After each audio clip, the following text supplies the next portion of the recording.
দর্শক, বিসিবির বোর্ড সভার সবশেষ খবর জানাতে আমাদের সঙ্গে সরাসরি যুক্ত হচ্ছেন সহকর্মী আশিক সারোয়ার। আশিক, একটা লম্বা সময় ধরে এই বোর্ড সভা চলছে, আজকের সভায় কোন কোন বিষয়গুলো নিয়ে আলোচনা হচ্ছে?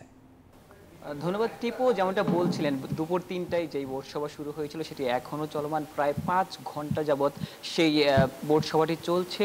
মূল যেই আলোচ্য বিষয় সেটি মূলত বিপিএল কেন্দ্রিক। বিপিএল কবে নাগাদ শুরু হতে পারে, কতটি দল নিয়ে বিপিএলটি আয়োজিত হবে এবং সেই বিপিএল কারা আসলে নিয়ন্ত্রণ করবে, নিয়ন্ত্রণকারী প্রতিষ্ঠান আসলে কারা থাকবে, সেই ৩টি দল আসলে শর্ট লিস্টেড এবং তার মধ্যে যে কোনো একটি দলকে আসলে দায়িত্বটা দেওয়া হবে। সেটি আজকের যেই বোর্ড মিটিং, সেই মিটিংয়ে হয়তো বা সিদ্ধান্ত আসতে চলেছে।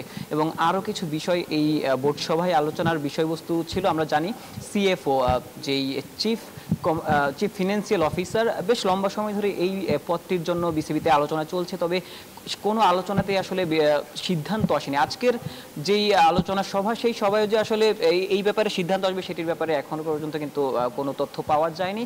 তবে টনি হ্যামিংয়ের একটি ব্যাপার রয়েছে। টনি হ্যামিং কিন্তু ইতিমধ্যেই গতকাল রাতেই বাংলাদেশে এসে পৌঁছেছেন এবং তিনি হয়তোবা গামিন ডিসিলভা, যে শ্রীলঙ্কান পিচ কিউরেটর, তার দায়িত্বটা হয়তোবা টনি হ্যামিংকে দেওয়া হবে। সেই বিষয় নিয়েও আলোচনা হতে পারে। মোট 14টি বিষয় নিয়ে আজকের বোর্ড সভায় আলোচনা চলছে। সেখানে যুক্ত হয়েছেন অস্ট্রেলিয়া থেকে অনলাইনে আমিনুল ইসলাম বুলবুল এবং কিছুক্ষণ পরে আমরা এই মুহূর্তে রয়েছি প্রেস কনফারেন্স রুমে। সেই প্রেস কনফারেন্স রুমেই একজন বিসিবি পরিচালক হয়তোবা আমাদের সামনে আসবেন এবং তিনি আমাদের প্রশ্নের সম্মুখীন হবেন। টিপু।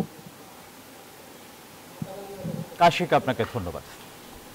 সব মশার বিরুদ্ধে সুরক্ষা দিতে এলো বসুন্ধরা এক্সট্রিম অ্যারোসল। মশার বিরুদ্ধে এক্সট্রিম সুরক্ষা।